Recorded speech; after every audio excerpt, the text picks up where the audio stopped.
So ngayon po mga kababayan, yung ating pag-uusapan ay patungkol po dito kay Sara Duterte. Bakit nga? Ito ang issue ngayon mga kababayan na hindi natin pwedeng makaligtaan. No? Mga kababayan, na nung nakaraan, may isyong kumalat na pumunta daw si Sara kay Tebes sa Muntinlupa. Sabi nga ni Peebles, pumunta daw doon kasi nagbigay daw si Tebes ng 1 billion na para igastos daw noong November 30 rally at September 21 rally. No? Tapos nangyari mga kababayan, ito naman ay BGMP. No? Oh. So ngayon mga kababayan, alam natin kung nasaan ang BGMP. Diyan po yan sa may bandang Paranaque, no? May bandang Bikutan, BGMP. So, sino itong pinunta ni Sara, mga kababayan, na isang lalaki na nakakulong sa BGMP at bakit pumunta siya doon ng hating gabi? Mga kababayan, nako, ito na. Mga kababayan, sino itong lalaki na pinuntahan ni Sara at bakit siya pumunta ng hating gabi? Naku, like kayo mga kababayan. Paki-proceed. Ayan, mega love shoutout. Like po. Ma'am Lily Tunini, Ma'am Ay Malayco, and kay Ma'am Ili de Los Santos, Ma'am Cora Ramos, and kay Ching Narciso. Ayan, mega love shoutout po. And kay Salim Pusa. Ayan, kay Ma'am Ana Alzaga, and kay Ma'am Estrella Salvador. Ayan. So ngayon mga kababayan, sino itong lalaki na pinupuntahan ni Sara na nakakulong sa BGMP na bakit pinuntahan niya hating gabi? Bakit hating gabi siya pumunta? Hala, ito yung tanong ngayon. Malaking katanungan to mga kababayan. So, ito, yung binulgar ni Peebles, mga kababayan, ay, ayun nga, may pinupuntahan daw si Sara doon, na isang lalaking nakakulong, no, sa BGMP. Kay Tebes siya nagpunta. Ayan, sabi ni Ma'am Lily Tunini. Bukod yan kay Tebes, mga kababayan, merong pinuntahan si Sara. 'Di ba? May pinuntahan si Sara doon bukod kay Tebes. So ito po mga kababayan, ang nakarating sa akin kasi syempre chismoso tayo. 'Di ba? Kung may chismoso mga kababayan, mas may chismoso pa sa atin. Isang batikang kolumnista, mga kababayan, na walang iba kundi si tawag dito Ramon Tulfo. Naku, ito na mga kababayan. Ito po yung pinunta ni Sara sa BGMP, mga kababayan. Ayan po si Ramon Tulfo. Pinost ni Ramon Tulfo, sino nga ba yung lalaking niya nakatabi ni Sara? Ito po siya, basahin ko. Ayon sa aking little birdie, sabi ni Ramon Tulfo yan mga kababayan, kapatid ni Rafi Tulfo, ni Erwin Tulfo, at ni, basta Tulfo, yun na yun. Ayon sa aking little birdie, dumalaw si BP Sara kay Ramil Madriaga. Isang detainee sa BGMP NCR Jail Camp Bagong Diwa, Bikutan sa 10 oras ng gabi. So, bakit pumunta si Sara doon kay Ramil Madriaga na isang detainee sa BGMP National Capital Region Jail sa Camp Bagong Diwa? Actually, nakapunta ako dito mga kababayan sa Camp Bagong Diwa noong merong isinulong si dating Abalos, no, at si General Marbil na kapag may mga adik, no, huwag patayin, pasukuin at arestuhin. So eto mga kababayan, bakit 10 oras ng gabi at hindi sa araw? Mga kababayan, bakit 10 oras ng gabi at hindi sa araw? Ani sa tweet, ani sa ibon, no, ani sa ibon ni Ramon Tulfo, mga kababayan, Sir Jerisel, hello po. Ani sa ibon, bakit gabi at hindi araw? Si Madriaga daw ay acquitted sa kasong kidnapping. Palaisipan ito mga kababayan, palaisipan ito, isang puzzle ito, kung bakit itong si Madriaga binibisita ni Sara at acquitted ito sa kasong kidnapping.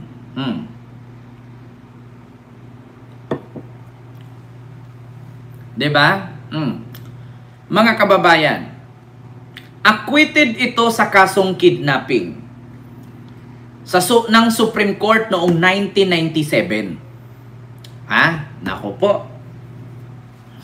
Pero sinampahan siya muli ng kidnapping, kaya siya'y nakulong muli mula pa noong 2023. Mga kababayan, bakit kaya? Acquitted ito sa kasong kidnapping ng Supreme Court noong 1997. Itong si Ramil Madriaga. Ngunit mga kababayan, sinampahan daw muli ng kasong kidnapping kaya siya'y nakakulong muli mula pa noong 2023. Sa kasong kidnapping for ransom ni Madriaga ay nililitis pa ng Regional Trial Court. Kaya siya nakakulong dahil ang kidnapping ay walang piyansa. Ang tanong, ano si Madriaga kay Sara?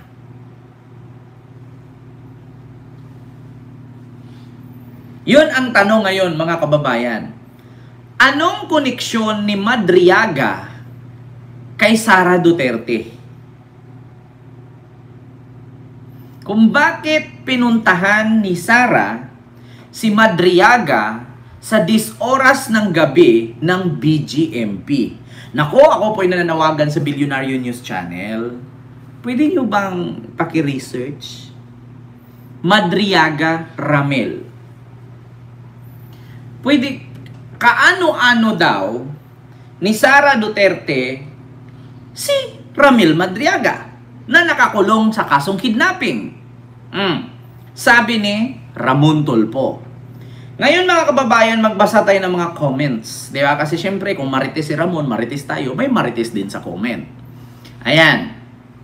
Sabi dito, sabi ni Pinky Cabaluna, ay siya pala yung dinalaw ng Hating Gabi. Pwede ba yun? Nako! Si Ramon Tulfo, kung ibang tao ang galing mag-chismis, pero pamilya ang sangkot, busal ang lahat ng butas ng mukha. Sabi ni Kala. Siya pala ang sinabi ni Peebles Talakera, baka siya ang gagawing hitman. Desperado na ito si Tandang Ramon Tulfo, sabi ni Wolf. As Madam Peebles Talakera, she got all the details of Madriaga. Confirmed, my little birdie si Tulfo. Ito pa, di pwedeng tagahanga at nagpa-picture. Ayan, ito na naman yung mga bubong DDS. Baka may business agreement sila kahit gabi. Natalakay din ni Peebles yan . Alam na. Ayan. Kings Sir Navales. May love shoutout po. Maraming salamat sa yung super sticker. Thank you so much. Ngayon mga kababayan, yun ang tanong. Milyon ang nakuha ni Lustay sa BGMP. Sabi ni Ma'am Lily Tunini, naku Ken, baka ipapatay ni Sara si Marcos. Layo naman siguro. Kidnap yun kasong kidnapping, hindi naman killer. Secret keeper niya or jowa, sabi ni Laili Jams. My only issue with Montulfo is why does he allow Wolf Alpha to invade his wall and write nonsensical comment? This guy who won't even see his name is like one of those juvenile punks defacing other nice looking public places. Actually mga kababayan, meron kasing nag-comment dito patungkol kay Tulfo. Ganito yan. Bakit daw si Tulfo binibira si Sara? Pero bakit ang kapatid niya daw na na-issue'ng nagbigay doon sa isang Viva Max artist ng 250k na tip, hindi daw niya tinalakay? Kung ako naman, si Mon Tulfo at kapatid ko si Rapi Tulfo, bakit ko tatalakayin? Tip naman yun, hindi naman ninakaw. Pangalawa, hindi naman galing sa confidential fund yon. Kung magbigay man ng tip si Rapi Tulfo sa isang Viva Max artist, no? Malay natin nahangaan siya sa ganda ng katawan, sa hubog ng katawan, sa laki ng suso, sa laki ng puwet, 'di ba? O sa lalim ng cleavage. May karapatan si Tulfong magbigay. Marami siya pera . Diba? Anong issue doon kung magbigay si Tulfo? Ang issue dito mga kababayan, bakit halos si Sara, ang mga sinisilip at binibisita niya ay puro kriminal?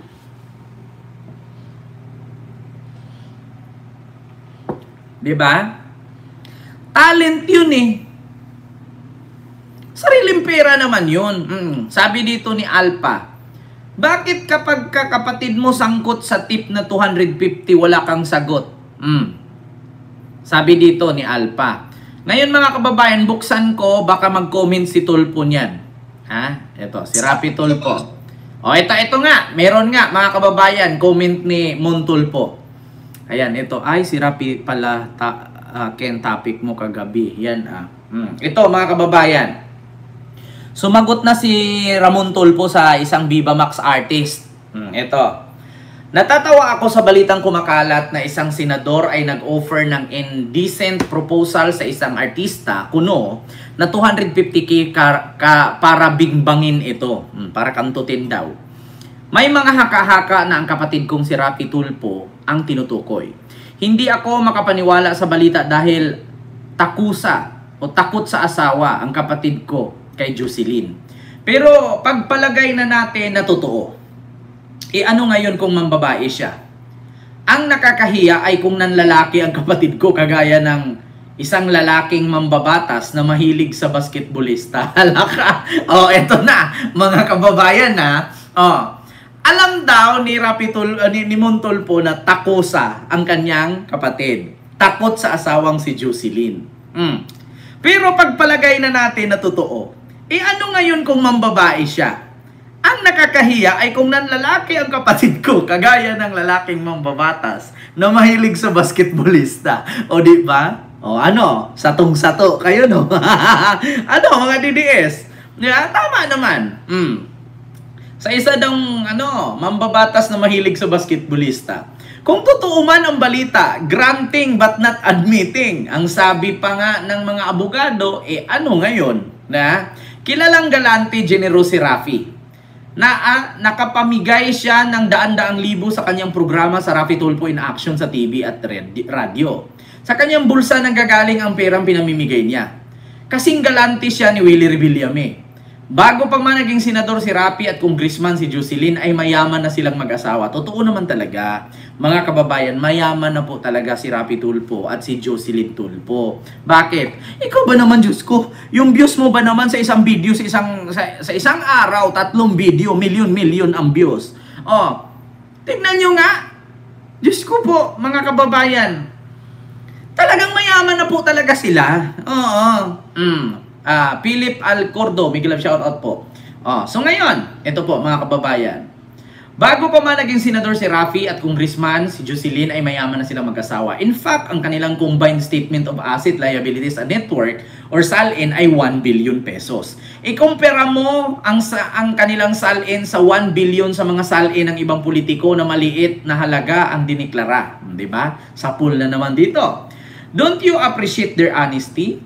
Kung ako pa ang nagbalita na nag-offer ng indecent proposal, kapanipaniwala pa. Sa edad kong ito at tumitigas pa rin at humahanap si Manoy ng masasabong, sabi ni Montulpo. Pero kung ako yung may pera gaya ni Rapi ay Miss Philippines material, ang pipiliin ko kagaya ng mga litrato sa ibaba. Kawatan ina talaga. Kung kagaya daw niyang mayaman, kung mayaman lang daw siya, ganyan daw ang mga gusto niyang mga magaganda. Malaki suso, malaki puwet. Pero kung ako papipiliin, ayaw ko ng lawlaw ang puwet, gusto ko yung umbok. Yung umaangat ba? Ganon. Di ba? Kita niyo? Mga DDS, sapul na sapul kay Montulpo, no? Wala namang problema kung mang babae, si Rapi Tulpo. Ang problema doon kung manlalaki. Mga DDS? Kasi ang sabi kasi dito, naglabas nga si Ramon Tulpo ng issue. Na ito daw si Sara ay lagi daw binibisita itong si Ramil Madriaga sa BGMP NCR Jail sa Camp Bagong Diwa sa Bikutan. Sa hating gabi or oras ng gabi. So ang tanong, ano ba ni Sara si Ramil Madriaga? Ang comment naman dun sa post ni Tulpo ay yung kapatid mo nga na issue sa 250 na tip ng isang diba? So sabi nga ni Ramon Tulpo, ano naman ngayon kung mambabae siya? Kaysa naman sa mas nakakahiya yung nanlalaki siya. Diba? Ano naman ngayon kung magbigay siya ng 250,000? Diyos mio no, Arimar. Ang mahalaga doon, hindi niya ninakaw. Diba? Wala naman problema tip. Malay mo nagandahan nga. Halimbawa, gumanon ka doon.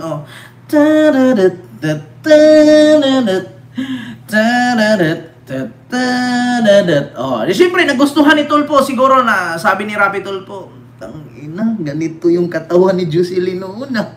Yung medyo bagits-bagits pa, gumagano, no? Yung sumasayaw-sayaw siya sa harapan ko. Eh, na nagustuhan, 250,000. Siyempre, ikaw ba naman gaganon?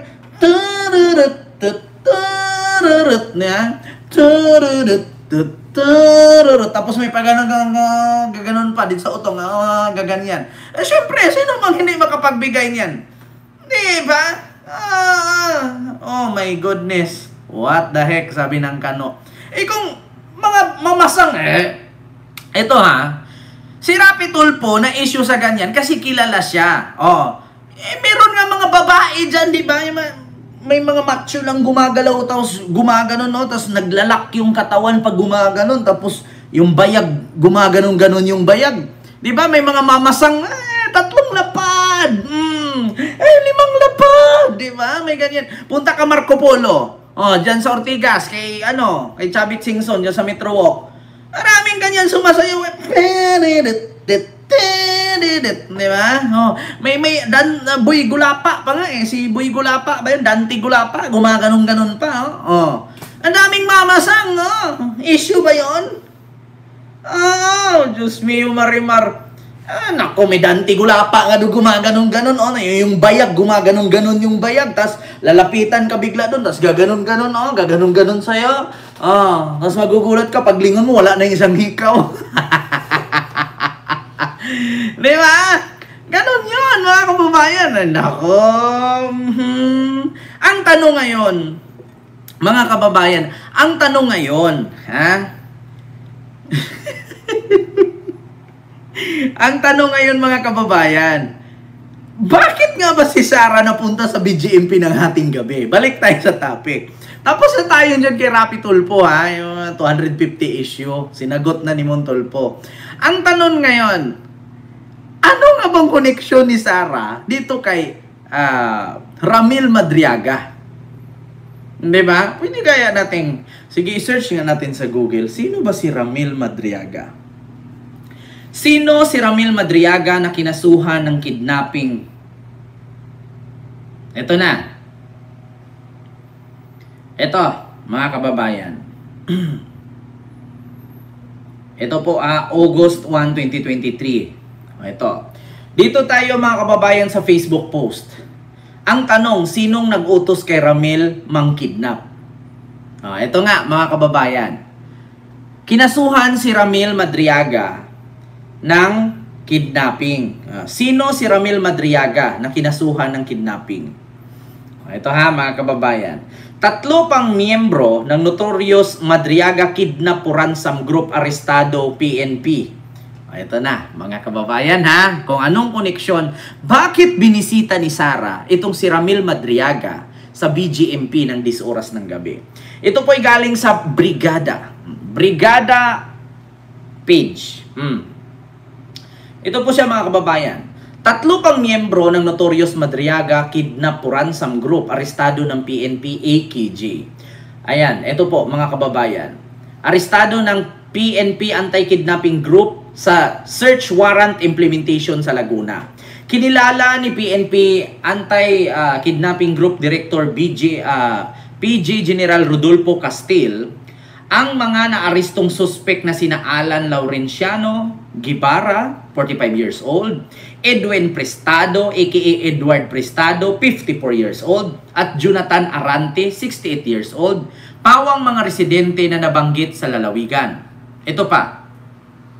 Ayon kay BJ General Castil, bit-bit ang 2 search warrant na ipinalabas ni Jude Aprifino, Bravo ng Lucena City dahil sa paglabag ng RA 10591 o Comprehensive Law of Firearms and Ammunition Act. Arestado ang 3. Nakumpiska sa kanila ang mataas na kalibreng baril at mga bala na pinaliwalaang ginamit ng kanilang mga operasyon. Ito po, nito lamang buwan ng Hunyo nang nag-umpisang malansag ng PNP ang grupo matapos madakip si Ramil Madriaga at kanyang kanang kamay nitong si Jaime Patana.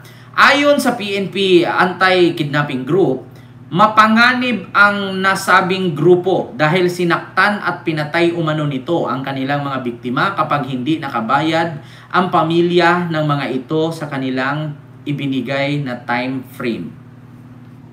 So ibig sabihin mga kababayan, itong si Madriaga ay trabaho na talaga nila. Itong mangidnap tapos ipaparansam. So ngayon mga kababayan, tanong ko lang, bakit binisita ni Sara ito? May plano nga ba si Sara?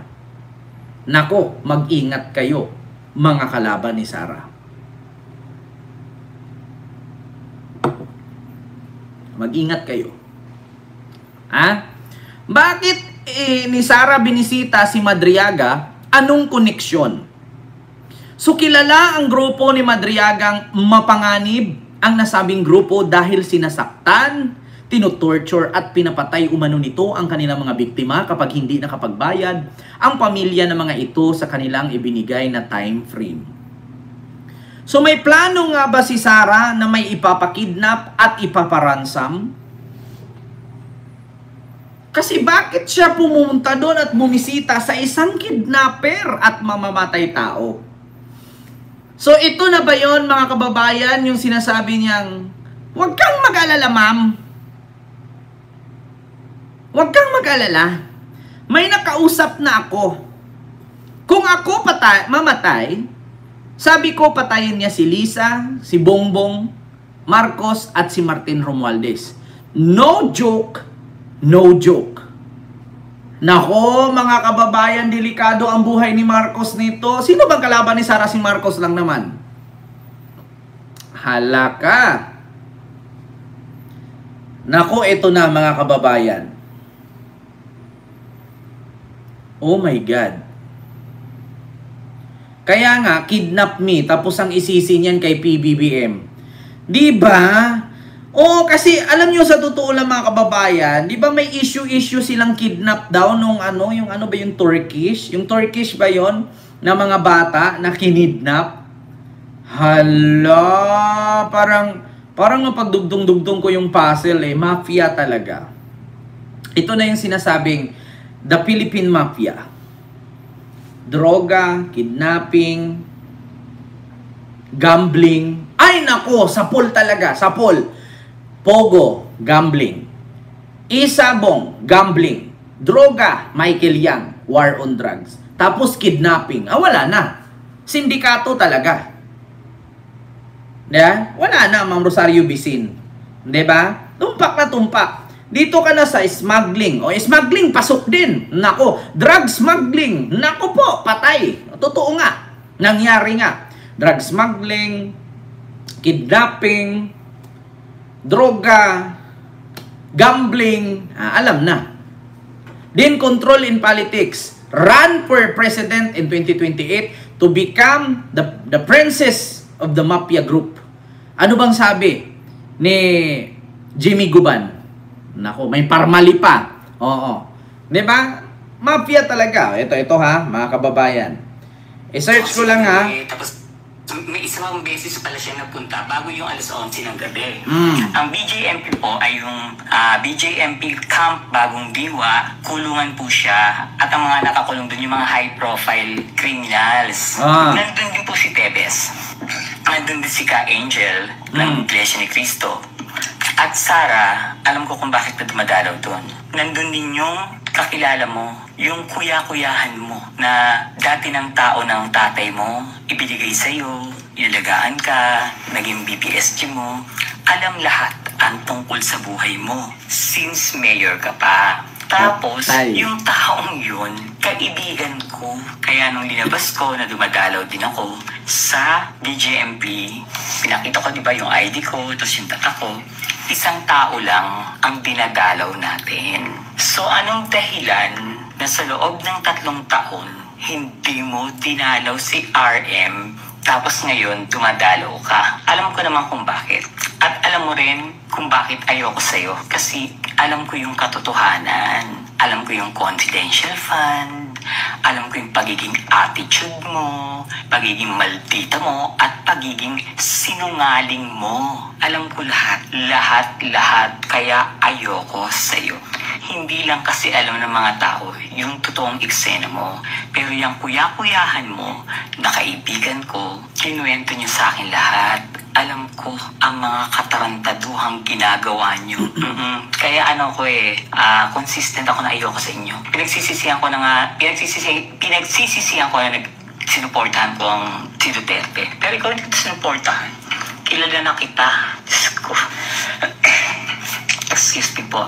Dumadalaw ka sa BJMP dahil chinecheck mo na baka may gumamit dun sa kuya-kuyahan mo. Na baka mamaya wala na dun, di ba? Dahil yun yung nakakaalam ng lahat ng totoo. Kung ano, ang confidential fund, intelligence fund, ang Mary Grace Piaros, ang pagnanakaw nyo, ang pagpapapatay nyo, lahat-lahat.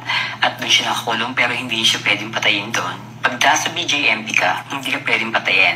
At pag pinatay si RM, ikaw ang mananagot. Pumunta ka doon, ito po ang eksena niya ha, pumunta siya doon, kinausap niya yung warden. Ang sabi niya is, magpapaproject siya. Dahil daw mga PDL nga, nakakulong nga naman, inaantok na ako.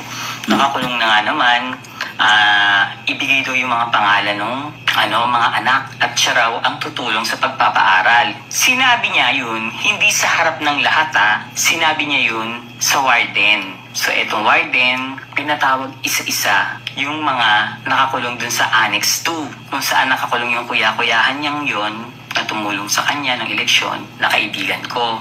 Kinuha niya yung mga pangalan ng mga anak, tapos pangalan ng asawa saan nakatira. Malakas ang pang-amoy nung kaibigan ko na kay Sarah yun. Hindi siya nagbigay ng pangalan. Hindi niya binigay ang pangalan ng mga anak niya at ng asawa niya at kung saan nakatira. Kasi alam ng asawa ko ng kaibigan ko, yung gagawin ni Sarah. Pakikidnap niya yung mga bata, papapatay niya para hindi magsalita si Caramil. Ayan, sinabi ko na Caramil, si RM, na tungkol sa kanya. Chinecheck niya lang kung nandun pa yung kaibigan ko. Yun ang eksena mo. So, nung nakita mo at ganito palang nangyari, mga kababayan. Kumbaga, parang pinuntahan yata ni Lustay doon, sinabing, wag na wag kang magsalita.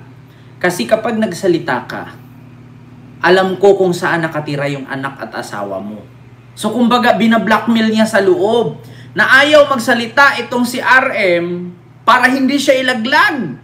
Tinakot niya sa loob. Nako, parang may pare-pareho sila ng script. Connection si Gutesa, ganun din nangyari kay Gutesa.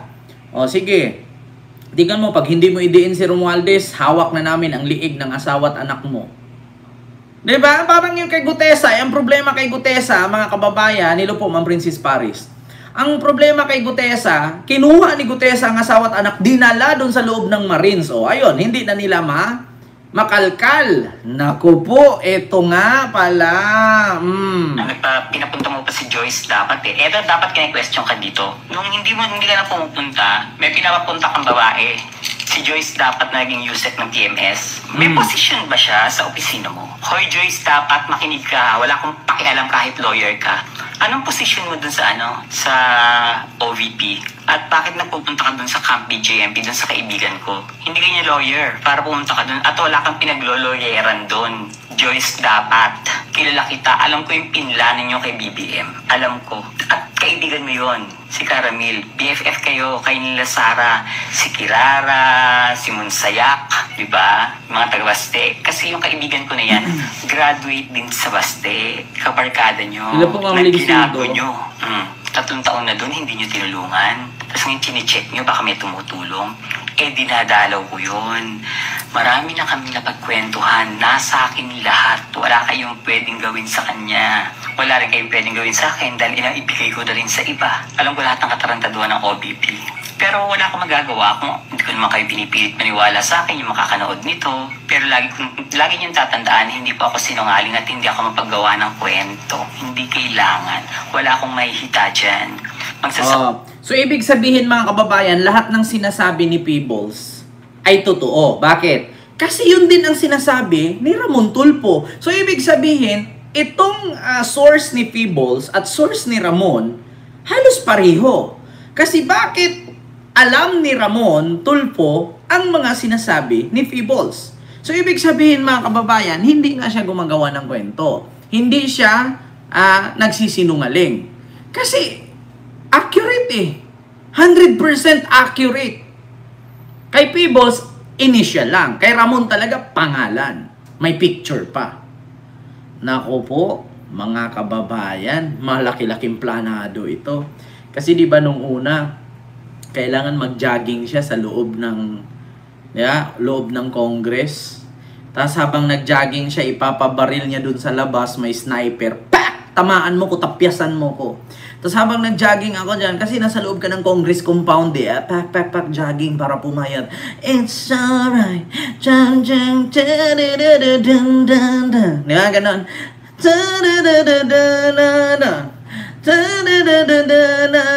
Ayan. Bang!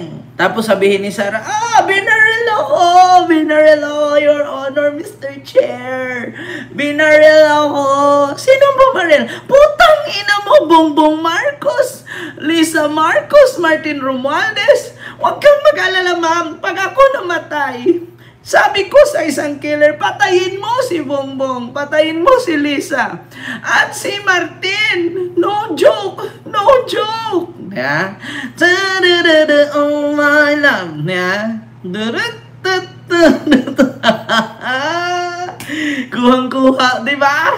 Mamulait na. Putang ina mo, Bongbong Marcos, Lisa Marcos. Putang ina mo ka! Alam na, nako. Ay, nako, mga kababayan, oh my goodness. Alam nyo na. Nanay Minda, hello po.